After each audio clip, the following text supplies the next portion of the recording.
बिस्मिल्लाहिर्रहमानिर्रहीम। अस्सलाम वालेकुम प्यारी यूट्यूब फैमिली, कैसे हैं आप सब? आप लोगों की दुआओं से अल्हम्दुलिल्लाह मैं बिल्कुल ठीक ठाक हूँ। आज मैं बनाने जा रही हूँ कोफ्ते। तो मैंने कहा अपनी प्यारी सी यूट्यूब फैमिली के साथ मैं शेयर करूँ कि मैं किस तरह कोफ्ते बनाती हूँ, बिल्कुल आसानी से और जल्द हमारे कोफ्ते तैयार हो जाते हैं। पहले मैंने प्याज और टमाटर को अच्छी तरह से कट कर लिया है। उसमें मैंने 1 टीस्पून नमक डाला है, हाफ कप पानी ऐड किया है। उसको मैंने वेट लगा के तकरीबन 5 मिनट के लिए गला लिया है। फिर उसके बाद मैंने मिक्सी जार लिया है, उसमें मैंने ये सारा का सारा मसाला ऐड किया है।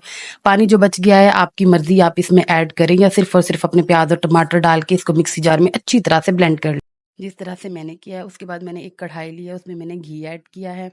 घी जब अच्छी तरह से हमारा गर्म हो जाएगा उसमें फिर हम अपना ये मसाला जो है ऐड करेंगे। ऐड करने के बाद हम इसको फ्राई करेंगे जब तक ये मिक्स ऑयल में अच्छी तरह से मिक्स नहीं हो जाएगा। इसमें हम चम्मच हिलाते रहेंगे। उसके बाद मैंने इसमें हाफ टी स्पून नमक डाला है। 1 टीस्पून मैंने मसाले में भी डाला था, इसलिए अभी मैंने हाफ टी स्पून डाला है। उसके बाद मैंने इसमें 1 टीस्पून लाल मिर्च डाली है और हाफ टी स्पून मैंने इसमें हल्दी ऐड की है। हल्दी ऐड करने के बाद मैं इसको अच्छी तरह से मिक्स करूंगी। मेरे पास फ्रोज़न लहसुन अदरक का पेस्ट पड़ा था, मैंने 1 टेबल स्पून जो है लहसुन अदरक का पेस्ट मसाले में ही ऐड कर दिया है ताकि ये जो है अच्छी तरह से मिक्स हो जाए। तो फ्रोज़न होता है ना, उसको भी फिर मेल्ट होने में टाइम लगता है, तो हम मसाले में ही ऐड कर देंगे। उसके बाद जी मैंने इसमें 1 कप दही ऐड की है। दही को हम अच्छी तरह इसमें मिक्स करेंगे ताकि इसकी जो ये वाइटनेस है ये ख़त्म हो जाए और डार्क ब्राउन शेड आ जाए।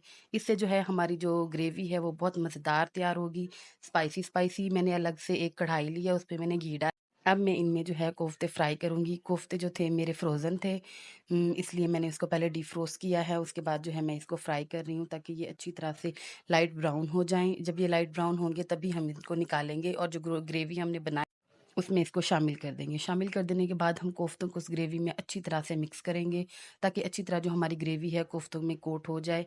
ये देखें जिस तरह से मैं मिक्स कर रही हूँ, वैसे मिक्स करना बहुत मुश्किल होता है क्योंकि एक हाथ में हमारे कैमरा होता है और दूसरा हाथ जो है हम चम्मच हिला रहे होते हैं, बहुत हमें मुश्किल होती है। फिर भी हम जो इसको अच्छी तरह से मिक्स करेंगे। देखिए हमारा जो है कोफ्ते अच्छी तरह से मिक्स हो चुके हैं। उसमें फिर मैं 8 से 10 अदद हरी मिर्चें ऐड करूँगी। उसके बाद भी फिर मैं इसको अच्छी तरह से भून लूँगी ताकि मसाला और जो कोफ्ते हैं ना वो यकजान हो जाएँ। इसके बाद जी मैंने 2 कप के करीब पानी ऐड किया है ताकि हमारे कोफ्ते जो हैं वो भी अच्छी तरह से गल जाएँ और जो इसका मसाला है कोफ्तों में अच्छी तरह से रच जाए और कोफ्तों का जो स्पाइस है, जो जायका है वो हमारी ग्रेवी में भी ऐड हो जाए। उसमें मैंने 2 कप पानी ऐड करके उसको अच्छी तरह से मिक्स किया है। मिक्स करने के बाद जो है मैंने इसको लिड लगा के 5 मिनट के लिए छोड़ दिया था ढक्कन की। उसके बाद हम इसको डिश आउट कर रहे हैं। मैंने एक बाउल लिया है, बाउल में जो है मैं अपने कोफ्ते शिफ्ट कर रही हूँ। माशाल्लाह बहुत ही मज़ेदार और बहुत ही टेस्टी बनकर ये तैयार हुए थे और बहुत जल्दी बन जाते हैं। इस तरह से मसाला गलाने में हमें बहुत टेंशन होती है। अगर हम प्रेशर कुकर में मसाला गलाएंगे तो वो बहुत ही मज़ेदार और नज़र भी प्याज टमाटर नज़र आ रहे होते हैं तो फिर वो अच्छा नहीं लगता। माशाल्लाह देखिए इसकी कलर और इसकी शक्ल कितनी प्यारी है और ये खाने में भी माशाल्लाह बहुत मज़ेदार था। वीडियो अच्छी लगी हो तो प्लीज़ मेरे चैनल को लाइक एंड सब्सक्राइब करें। जैसे कि ईद आने वाली है, घर में मेहमान आते हैं, ये वैसे भी बहुत सारा गोश्त होता है, तो ये रेसिपी आप ज़रूर ट्राई कीजिएगा, बहुत मज़ेदार बनकर तैयार